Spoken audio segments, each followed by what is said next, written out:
कि जब कन्हैयालाल जी के साथ ये घटना घटित हुई तब भरे बाजार में कोई उन्हें बचाने नहीं आया। उस समय वहां खड़ा एक शतरानी का जाया शेर ईश्वर सिंह बिना हथियार के ही उनसे भिड़ा और उनसे मुकाबले किया और वो खुद बुरी तरह से इसमें घायल हुए। उसके बाद जब उदयपुर से कन्हैयालाल की हत्या करके जिहादी उदयपुर से अजमेर के लिए फरार हो रहे थे तो दोनों आरोपी हाईवे का रास्ता न लेके आमेट देवगढ़ से होकर अंदर के रास्तों से निकल रहे थे।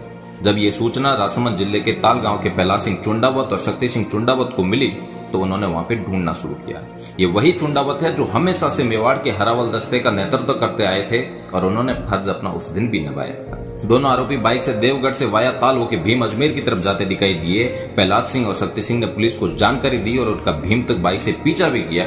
उनकी सूचना के आधार पर पुलिस वहां पहुंच गई। टोंगी गांव के पास पुलिस ने दोनों आरोपियों को गिरफ्तार कर लिया। यहाँ पर भी दोनों राजपूत भाइयों ने अपना क्षत्रिय धर्म निभाया। अब मुझे समझ में यह नहीं आ रहा कि लोगों के मन में क्षत्रियो के प्रति ये जहर कौन घोल रहा है जिससे कि उनके दिमाग के अंदर ऐसे नेगेटिव कमेंट आते हैं।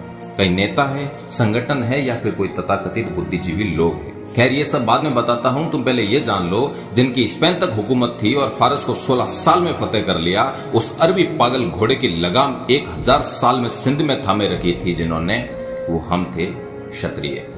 वो हम ही थे जो कटे थे सोमनाथ को बचाने को। वो हम ही थे जिनके सामने तराइन में वो काला साया हारा था। वो हम ही थे जिन्होंने आखिर में गौरी को मारा था। वो हम ही थे जो धर्म और धरती के मान में उतरे थे अंतिम युद्ध लड़ने केसरिया पहने मैदान में। वो हम ही थे जो करते थे जौहर और साका अगली पीढ़ी को लड़ने के जज्बा भरने के सम्मान में। वो हम ही थे जो लड़े थे बाबर के तोपों के सामने। वो हम ही थे जिनसे हल्दी घाटी में लड़ी थी 4 गुना बड़ी फौज। वो हम थे जिसे न झुका सका मुगलिया सल्तनत का पूरा जोर। वो हम ही थे जिन्होंने रोका मंदिरों पर आक्रांताओं के प्रहार को।